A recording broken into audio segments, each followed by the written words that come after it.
மஸ்ஜிதுல் அக்ஸாவுக்கு தொலை வர்றதா இருந்தால் ஆண்களாக இருந்தால் 55 வயதுக்கு மேற்பட்ட வயோதிகர்களாக முதியவர்களாக இருக்க வேண்டும். பெண்களாக இருந்தால் 50 வயதுக்கு மேற்பட்டவங்களாக இருக்கணும். அதற்கு கீழ் வயதில் இருக்கக்கூடிய எந்த ஆண்களும் பெண்களும் சிறுவர்களும் புனிதமிக்க மஸ்ஜிதுல் அக்ஸாவுக்கு தொழுகைக்காக வரக்கூடாது. ஏற்கனவே பெரிய சர்ச்சையாக எது மாறி இருக்குதுன்னு சொன்னால், இந்த உடல்களை கொடுக்கிற நேரத்தில் அவங்க கொடுத்த விதம், 2 பேரும் எப்படி பகிர்ந்து கொள்கிறார்கள் என்பதுதான் சர்வதேசத்தில் மிக பெரும் பேசுபொருளாக மாறி இருக்கிறது. ரஷ்யா உக்ரைன் போர்ல இவ்வளவு காலமா உக்ரைனுக்கு சப்போர்ட்டா இருந்த அமெரிக்காவை தாண்டி இப்ப ரஷ்யா பக்கம் போய் நிற்கிறாரு. அதனாலதான் இவரை கணிக்க முடியாம இருக்குது. ஏன்னா நினைச்சதெல்லாம் பண்ணக்கூடிய ஒரு ஆளா இருக்கிறார். அதாவது ட்ரம்ப் காசா என்கிற ஒரு வீடியோவை அவர் வெளியிட்டிருக்கிறாரு. இந்த வீடியோ ஏஐ தொழில்நுட்பத்தினூடாக தயாரிக்கப்பட்டிருக்கக்கூடிய ஆர்டிபிஷியல் இன்டெலிஜென்ஸ் உருவாக்கி இருக்கக்கூடிய ஒரு வீடியோவாக இருக்கிறது. அந்த வீடியோவில் என்னவெல்லாம் காட்சிப்படுத்தப்படுகிறது என்று சொன்னால்,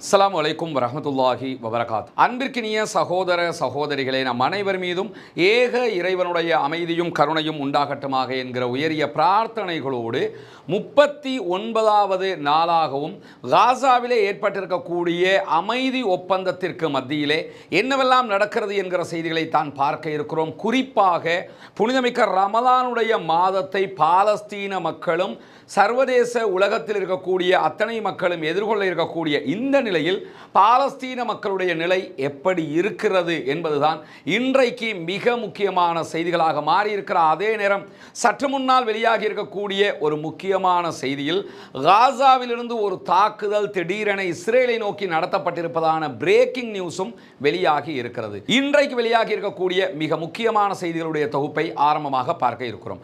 குறிப்பாக இன்றைக்கு வெளியாகி இருக்கக்கூடிய செய்திகளில் ஜெருசலத்தில் இருக்கக்கூடிய கவர்னேட் சற்று முன்னால் ஒரு முக்கியமான அறிக்கையை சர்வதேசத்தில் இருக்கக்கூடிய அரபு நாடுகளுக்கும் மனிதாபிமானம் மிக்க நாடுகளுக்கும் வேண்டுகோளாக விடுத்திருக்கிறது.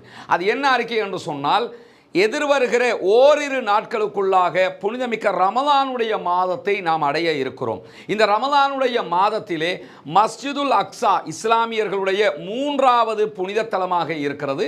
இந்த மஸ்ஜிதுல் அக்ஸாவிலே தொழுகைக்கான ஏற்பாடுகள், வணக்க வழிபாடுகளுக்கான ஏற்பாடுகள் நடைபெற்று வருகிற நிலையில் இன்றைக்கும் இஸ்ரேலுடைய செட்லஸ் என்று அழைக்கப்படக்கூடிய குடியேறிகள் பலவந்தமாக உள்ளே 70க்கு மேற்பட்டவர்கள் நுழைந்திருக்கிறார்கள்.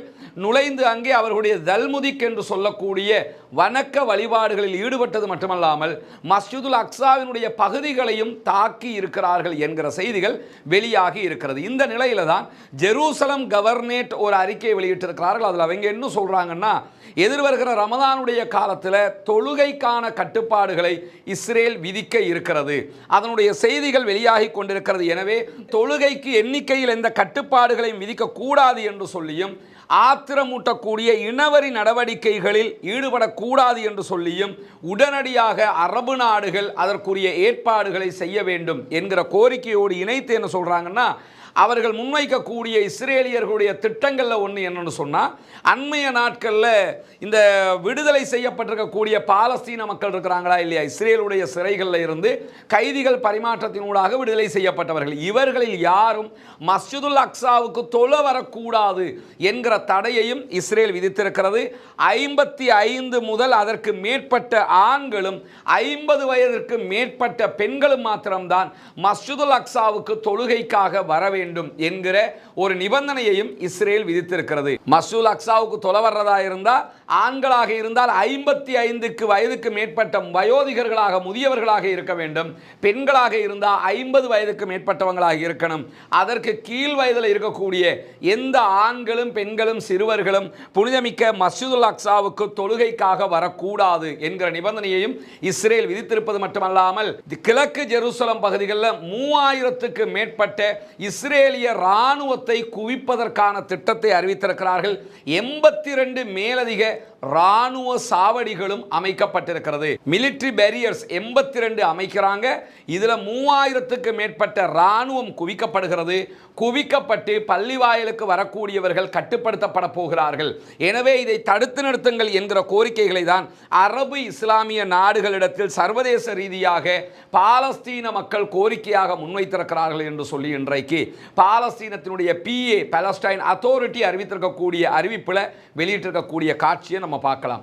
ஒரு பள்ளிவாயலில் சென்று தொழுகை நடத்துவது என்பது ஒரு மனிதனுடைய அடிப்படை உரிமையாக இருக்கிறது. அவனவன் விரும்புகிற மதத்தின் அடிப்படையில் அவரவர்களுடைய மதத்தலங்களில் சென்று தொழுகை நடத்தலாம். இதற்கு வயது வரம்பு வித்தியாசம் எல்லாம் கிடையாது. எந்த ஒரு மதமோ எந்த ஒரு நாடோ இப்படியான சட்டங்களை வகுப்பதும் கிடையாது. ஆனால் இஸ்ரேல் பாலஸ்தீன மக்களுக்கு மாத்திரம் இந்த நிபந்தனைகளை விதிப்பது மட்டுமல்லாமல் 55 வயதுக்கு மேற்பட்ட ஆண்களும் 50 வயதுக்கு மேற்பட்ட பெண்களும் மாத்திரம்தான் செல்ல வேண்டும் என்பது எந்த வகை நியாயம், எந்த வகை ஜனநாயகம் என்கிற கேள்விகளும் இந்த இடத்திலே எழுவதை நாம் தவிர்க்க முடியாமல் இருக்கிறது. இப்படியான நேரத்தில் தான் இன்றைக்கும் மேற்கு கரை என்கிற வெஸ்ட் பேங்க் பகுதிகளில் 50க்கு மேற்பட்ட பாலஸ்தீன அப்பாவிகளை கைது செய்திருக்கிறது இஸ்ரேலிய ஆக்கிரமிப்பு ராணுவம் என்கிற செய்திகள் வெளியாகி இருக்கிற அதே நேரத்தில் இன்றைய தினம் இஸ்ரேலுக்கும் பாலஸ்தீன விடுதலை அமைப்புக்கும் இடையில ஏற்கனவே பல முருகல்கள் இருந்து கொண்டிருந்தாலும் எகிப்து வழியாக ஒரு ஒப்பந்தத்திற்கு ஒரு நிலைப்பாட்டிற்கு வந்திருக்கிறார்கள். நாளைய தினம் இஸ்ரேலுடைய 4 பணைய கைதிகளின் மேலதிக பாடிகளை உடல்களை வழங்குவதற்கு பாலஸ்தீன விடுதலை அமைப்பு தயாராக இருக்கிறது என்கிற செய்திகள். நாளைய தினம் எந்த இடத்தில் எப்படி அவர்கள் வழங்கப் போகிறார்கள் என்கிற கேள்வி இருக்குது. ஏன்னா ஏற்கனவே பெரிய சர்ச்சையாக எது மாறி இருக்குதுன்னு சொன்னா இந்த உடல்களை கொடுக்கிற நேரத்தில் அவங்க கொடுத்த விதம் 2 பேரும் எப்படி பகிர்ந்து கொள்கிறார்கள் என்பதுதான் சர்வதேசத்தில் மிக பெரும் பேசுபொருளாக மாறி இருக்கிறது. உதாரணமாக பாலஸ்தீன கைதிகளை கொடுக்கிற நேரத்தில் உலகத்திலே எது தரம் தார்ந்த பேக்காக இருக்குமோ அந்த மாதிரி பேக்குக்குள்ள தார்பாய்களுக்குள்ள என்ன பண்றாங்கன்னா உடல்களை சில உடல்கள் துண்டு துண்டாக வருகிறது. அப்படியெல்லாம் குற்றச்சாட்டுகள் பாலஸ்தீன தரப்பிலிருந்து முன்வைக்கிறாங்க. அந்த மாதிரியான உடல்களை உள்ள போட்டு எந்தவித மரியாதையும் இல்லாமல் கண்ணிய குறைவோடு பாலஸ்தீன மக்களுடைய ஜனாசாக்களை இஸ்ரேல் அனுப்புகிற நேரத்தில் இஸ்ரேலியர்களுடைய பணைய கைதிகளுடைய உடல்களை பாலஸ்தீன விடுதலை இராணுவம் எப்படி கொடுக்கிறது என்று சொன்னால் அழகான பெட்டிக்குள் வைத்து முறைப்படி ஒரு உடலுக்கு கொடுக்க வேண்டிய கண்ணியத்தோடு அவர்கள் அனுப்பி வைக்கிறார்கள். இந்த குற்றச்சாட்டுக்கள் ஏற்கனவே இஸ்ரேலால் முன்வைக்கப்பட்டிருக்குது. என்னன்னா நீங்க உடலை தரக்கல அதையும் எல்லாருக்கும் காட்டி தர்றீங்க, பகிரங்கமாக வச்சு கொடுக்குறீங்க, அதனால நாங்கள் இந்த பிரச்சனையில தலையிட வேண்டி இருக்குதுன்னு சொல்லி தான் பிரச்சனையே உண்டாக்கினாங்க. அது என்னன்னா உடம்பை கொடுக்கல சர்வதேச மீடியா எல்லாம் பார்க்குது, என்னடா இவங்க இப்படி நடக்கிறாங்களேன்னு சொல்லி ஒரு நல்ல பேர் வந்துடுதுங்கிறதுனால திரும்ப உடல்களை தரக்கல, சாதாரணமாக தரணும், பெட்டியில் போட்டு தான் தரணும், ஆனால் மீடியா கவரேஜ் இல்லாமல் நார்மலாக தந்துடணுங்கிறது அவங்களுடைய கோரிக்கை. பொறுத்திருந்து பார்ப்போம் நாளைய தினம் பாலஸ்தீன விடுதலை அமைப்பு அந்த உடல்களை எப்படி ஒப்படைக்கிறது என்பதை, அதை பொறுத்து தான் இஸ்ரேலுடைய செயல்பாடு எப்படி அமைகிறது என்பதையும் நாம் கணிக்க முடியும். அன்பிற்கினிய சகோதர சகோதரிகளே, புனிதமிக்க ரமலானுடைய மாதத்தை நாம் அடைய இருக்கிறோம். இந்த நிலையில் ரமலானுடைய மாதத்தில் பெண்களால் பெண்களுக்காக நடத்தப்படுகிற நம்முடைய ரைஸ் அப் அகாடமி ஊடாக ஆலிமாக்கள் நிறைய நிகழ்ச்சிகளை பெண்களுக்காக நடத்த இருக்கிறாங்க. அதில் குறிப்பாக இஸ்லாமிய சட்டங்கள் அதே போன்று குரான் மற்றும் சஹீஹான ஹதீஸ்கள் மூலமாக அறிந்து கொள்வதற்கான ஒரு ஏற்பாடு பெண்களுக்காக செய்யப்பட்டிருக்கிறது. இந்த நிகழ்ச்சியில் 15 வயதுக்கு மேற்பட்ட பெண்களுக்கானது, அதே போன்று வெற்றியாளர்களுக்கு பரிசில்கள் வழங்குவதாக அறிவித்திருக்கிறார்கள். பங்கு பெற்றுவோர் அனைவருக்கும் சான்றிதழ்களும் வழங்கப்படும் என்கிற செய்திகளையும் ரைஸ் அப் அகாடமி சார்பாக அறிவித்திருக்கிறார்கள்.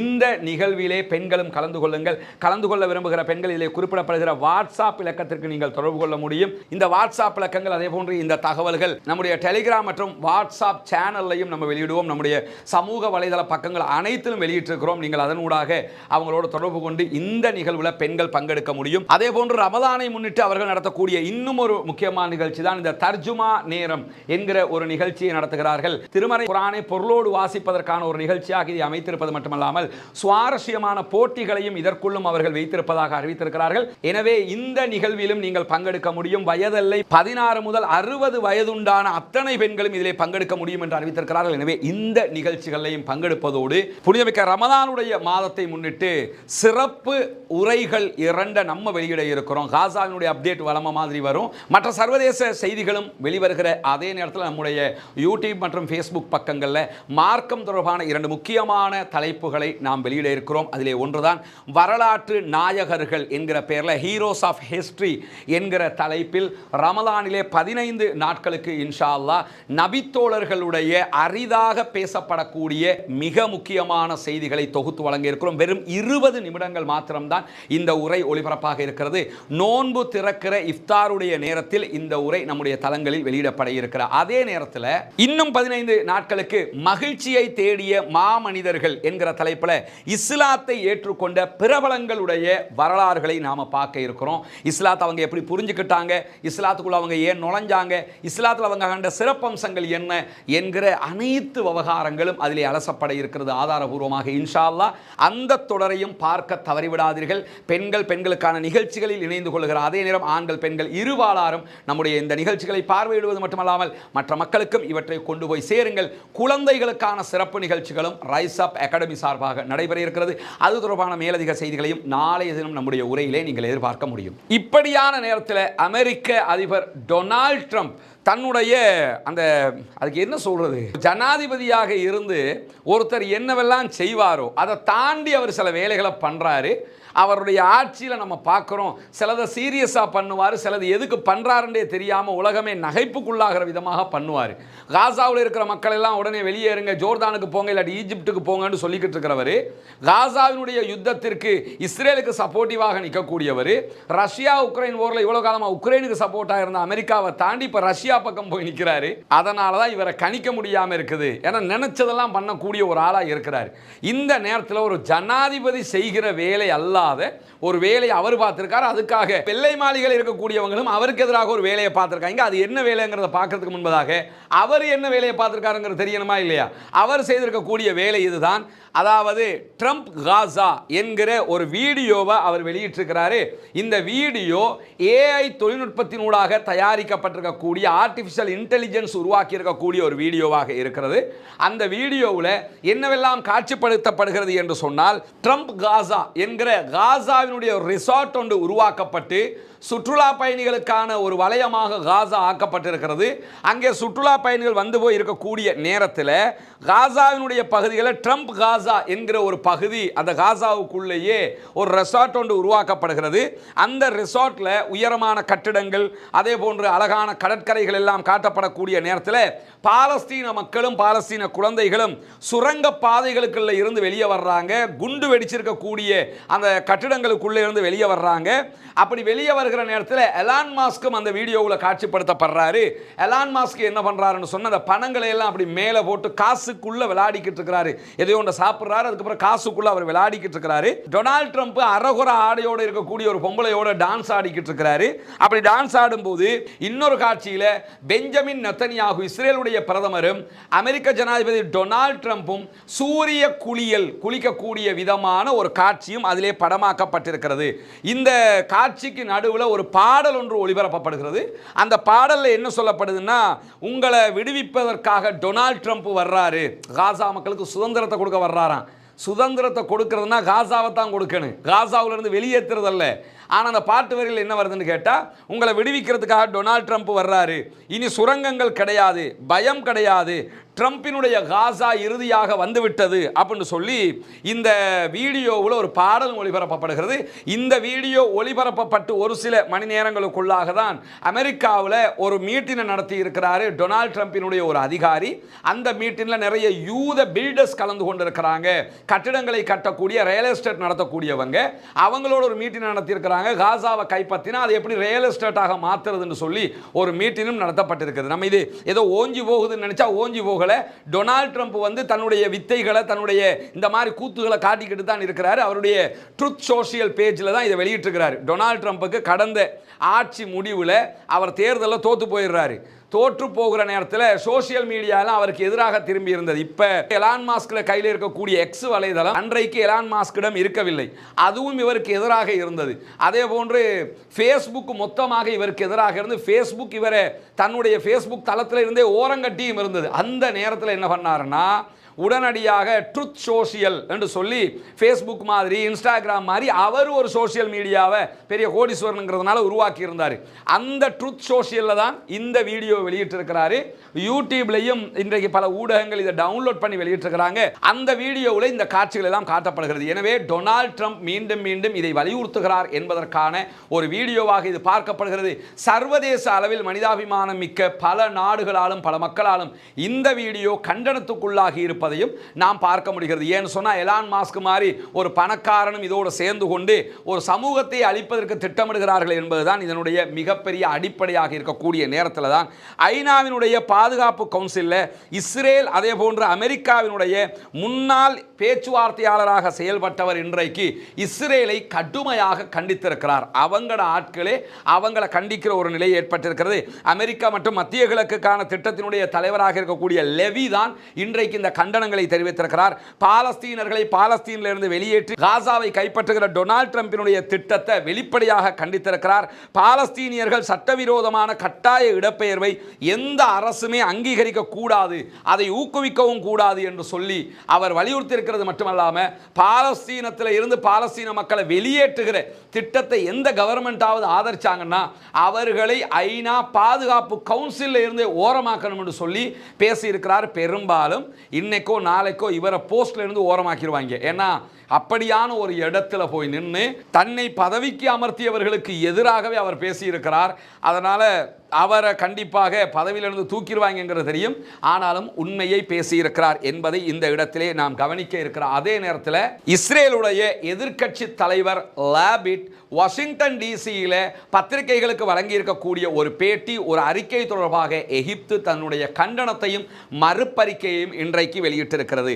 சவுதி அரேபியாவினுடைய அல் அரபியா தொலைக்காட்சி இந்த செய்தியை ஒரு முக்கியமான செய்தியாக இன்றைக்கு வெளியிட்டிருக்கிறது. அதில் அவங்க என்ன சொல்லியிருக்கிறாருன்னு சொன்னால், இந்த யுத்தம் முடிவுக்கு வந்து சமாதான பேச்சுவார்த்தை எல்லாம் முடிவுக்கு வந்ததோட காசாவை ஆட்சி செய்கிற என்கிற இடத்திற்கு 15 ஆண்டுகள் எடுக்க வேண்டும். அதிலே 8 ஆண்டுகள் காசாவை மொத்தமாக பொறுப்பெடுத்து எகிப்து தான் ஆள வேண்டும், எகிப்து தான் மொத்தமான பணிகளை செய்ய வேண்டும் என்று சொல்லி இன்றைக்கு அவர் வாஷிங்டன் டிசியில் பேசியிருக்கிறது மட்டுமல்லாமல் இதற்கு பகரமாக எகிப்து மேலே இருக்கக்கூடிய பாரிய கடன்களை அமெரிக்கா உள்ளிட்ட மற்ற நாடுகள் கொடுத்திருக்கக்கூடிய கடன்களை எல்லா நாடுகளும் கழிச்சு விட்டு அவங்களை ரிலீஸ் பண்ணி விட்டுருங்க. கடன்களை கழிப்பதற்காக வேண்டி காசாவை ஆளுகிற பொறுப்பை, காசாவை கைப்பற்றி கொள்ளுகிற பொறுப்பை எகிப்திடத்தில் கூட நம்ம ஒப்படைக்கலாம், அமெரிக்கா தான் எடுக்கணுங்கிற தேவை கிடையாது என்கிற அறிக்கை அவர் வெளியிட்டதோடு இன்றைக்கு அப்துல் ஃபத்தா சிசி தலைமையிலான எகிப்திய அரசாங்கம் உடனடியாக மறுப்பு தெரிவித்திருக்கிறது. காசாவினுடைய மக்கள் தான் ஆள வேண்டும், காசாவை எந்த நாடும் கைப்பற்றக்கூடாது, அமெரிக்காவும் கைப்பற்றக்கூடாது, நாங்களும் கைப்பற்ற மாட்டோம், அது காசா மக்களுக்கானது, போரினால் பாதிக்கப்பட்டிருக்கக்கூடிய பகுதிகளை நாம் சரி செய்து கொடுப்பதுதான் நம்முடைய பணி என்று சொல்லி இன்றைக்கு அவர் வெளியிட்டிருக்கக்கூடிய அறிக்கையில் சொல்லி இருப்பதை நாம் கவனிக்க முடிகிறது. அது மட்டுமல்லாமல் அன்பிற்கினிய சகோதர சகோதரிகளே, நமக்கெல்லாம் தெரியும் கடந்த ரமலானுடைய மாதத்திலே நோன்பு பிடிப்பதற்கும் நோன்பு திறப்பதற்கும் கஷ்டப்படுகிற மக்களுக்காக நம்மால் முடிந்த உதவிகளை வாரி வழங்கி அவர்களுக்கான உதவிகளை நாம் செய்திருப்பதை நீங்கள் மறந்திருக்க மாட்டீர்கள். உங்களுடைய உதவிகளை கொண்டுதான் அவற்றையெல்லாம் நாம் மக்களிடம் கொண்டு போய் சேர்த்திருந்தோம். அந்த அடிப்படையில் ரமலானுடைய மாதத்தை நாம் நெருங்கி கொண்டிருக்கிறோம். நோன்பு பிடிப்பதற்கு கஷ்டமாக இருக்கக்கூடிய மக்களுக்காகவும் நோன்பு திறக்க கஷ்டப்படக்கூடிய மக்களுக்காகவும் உலருணவு பொதிகளை வழங்குவதற்கான ஏற்பாடுகளை செய்திருக்கிறோம். உலருணவு பொதிகளை வழங்குவதற்கு உதவி செய்ய விரும்புகிற சகோதரர்கள் முன்னால் தெரிகிற என்னுடைய தொலைபேசி மற்றும் வாட்ஸ்அப் இலக்கத்துக்கு தொடர்பு கொண்டு உங்களால் முடிந்த பொருளாதார உதவிகளை வாரி வழங்குங்கள். நபிகள் நாயகம் ஸல்லல்லாஹு அலைஹி வஸல்லம் அவர்கள் சொன்னார்கள், இத்தகுன்னார வலவ் பிஷிக்கி தம்ரா, ஒரு பேர்ச்சம்பளத்தின் துண்டுதான் இருக்கிறது என்றாலும் அதை தர்மம் செய்து நரகத்தை விட்டும் பாதுகாப்பு தேடிக்கொள்ளுங்கள் என்று சொன்னார்கள். நரகத்தை விட்டு பாதுகாப்பு தேடக்கூடிய உயரிய பணியான இந்த பணியிலே நீங்கள் இணைந்து கொள்ளுங்கள். அது மாத்திரமல்லாமல் ரமலானுடைய காலத்திலே இஃப்தார் நிகழ்ச்சிகளை ஏற்பாடு செய்ய இருக்கிறோம். அத்தோடு இணைத்து மாற்று மத அன்பர்களுக்கு இஸ்லாத்தை எடுத்து சொல்லுகிற நிகழ்ச்சிகளையும் ஏற்பாடு செய்திருக்கிறோம். இந்த நிகழ்ச்சிகளுக்கும் உங்களால் முடிந்த உதவிகளை வாரி வழங்குமாறு அன்பாக கேட்டுக்கொள்கிறோம். எனவே இந்த உதவிகளை செய்து நாளை மறுமையிலே உயரிய நன்மைகளை பெற்றுக்கொள்வோமாக.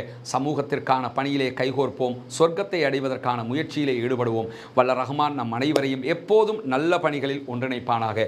முன்னால் தெரிகிற என்னுடைய தொலைபேசி மற்றும் வாட்ஸ்அப் இலக்கத்திற்கு தொடர்பு கொண்டு உங்களால் முடிந்த உதவிகளை வாரி வழங்குங்கள். ஏழை எளிய மக்களுடைய துயர் துடைத்து அவர்கள் நோன்பு பிடிப்பதற்கான வாய்ப்பை ஏற்படுத்துவோம். வல்ல ரஹ்மான் நமக்கு அருள் புரிவானாக. இஸ்ரேல் சிரியாவினுடைய கோலன் மலைக்குன்று பகுதிகளில் திடீர் தாக்குதலை நடத்தி இருக்கிறது. சிரியா தொடர்பான எந்த விதமான அறிக்கைகளையும் இதுவரைக்கும் வெளியிடவில்லை. ஆனால் திடீரென சிரியாவினுடைய பகுதிகளில் இஸ்ரேல் தாக்குதல்களை நடத்தி இருக்கிறது. கொஞ்சம் எல்லாமே தணிஞ்சுக்கிட்டு வரும்போது ஏன் திடீர் தாக்குதலை நடத்தினார்கள் என்கிற கேள்வி வருகிறது. சிரியாவினுடைய கவர்மெண்ட் ரொம்ப டவுன் கவர்மெண்ட்டாக இருக்கிறாங்கிறது நமக்கு தெரியும். ஏன்னா ஆயுதங்கள் எல்லாம் இழந்து நிற்கிறாங்க. அசாதினுடைய வீழ்ச்சிக்கு பிறகு அவங்க ஸ்டேபிள் ஆகலை. இன்னும் அவங்க ஒரு புரட்சி படையாக வந்து அவங்க கிட்ட ஆயுதங்கள் எல்லாம் வச்சுக்கிட்டு இருந்தாங்கிறது தனி விஷயம். ஆனால் ஒரு இஸ்ரேல் மாதிரியான ஒரு நாட்டோட சண்டை பிடிக்கிறதாக இருந்தால் அதை விட பெரிய ஆயுதங்கள் எல்லாம் அவங்களுக்கு தேவைப்படும். இஸ்ரேல் அந்த புரட்சி நடக்கிற கேப்பை பயன்படுத்தி என்ன பண்ணிட்டாங்கன்னா நிறைய ஆயுதங்களை, சிரியாவினுடைய ஆயுதங்களை அழிச்சும் இருக்கிறாங்க. இந்த நேரத்தில் சர்வதேச ரீதியிலான சண்டைக்கு சிரியாவை இழுத்து விடக்கூடிய ஒரு விதமாகத்தான் இந்த தாக்குதல்கள் நடத்தப்பட்டிருக்கு. இந்த தாக்குதலுடைய அடுத்த கட்ட விளைவுகள் என்ன, சிரியாவினுடைய அரசாங்கம் என்ன செய்ய போகிறது, என்ன விதமான நடவடிக்கைகளை எடுக்கிறது என்பது தொடர்பான செய்திகள் வெளிவருகிற போது அதை ஒரு தனி செய்தியாக நம்ம பார்ப்போம் இன்ஷா அல்லாஹ். அது மட்டுமல்லாமல் இன்றைக்கு வெளியாகி இருக்கக்கூடிய இன்னும் ஒரு முக்கியமான செய்தி, சற்று முன்னால் வெளியான செய்தி தான்.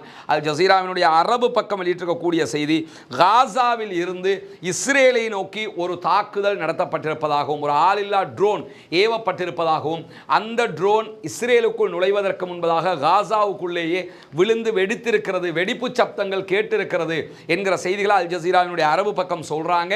ஆனால் சப்தம் கேட்டுச்சுன்னு தான் சொல்றாங்க. அந்த சப்தம் எந்த இடத்தில் கரெக்டாக கேட்டது, அது ஒரு ஆளில்லா விமான தாக்குதல் தானா என்பதை அல் ஜசீரா உறுதிப்படுத்தலை.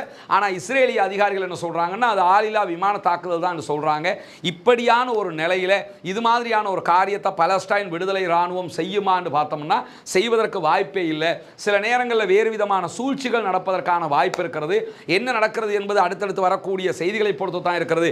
அந்த செய்திகள் வருகிற போது உடனடியாக அதை உங்களோடு பகிர்ந்து கொள்ள தயாராக இருக்கிறோம். வல்ல ரஹ்மான் தான் பாலஸ்தீன மக்களை பாதுகாக்க வேண்டும், பாலஸ்தீன மக்களுக்கு அருள் புரிய வேண்டும். பாலஸ்தீன மக்களுக்கு அல்லாஹ்வுடைய அருள் கிடைக்க தொடர்ந்து அல்லாஹ்விடத்திலே கையேந்துங்கள், பிரார்த்தனை செய்யுங்கள். புனிதமிக்க ரமதானுடைய மாதத்தை அடைய இருக்கிறோம். அந்த மக்களுக்காக பிரார்த்தனை செய்ய மறந்து விடாதீர்கள். ஜனநாயக ரீதியாக பாலஸ்தீன மக்களுக்காக குரல் எழுப்புவோமாக. வாஹிர் தஅவானா அல்ஹம்துலில்லாஹி ரப்பில் ஆலமீன்.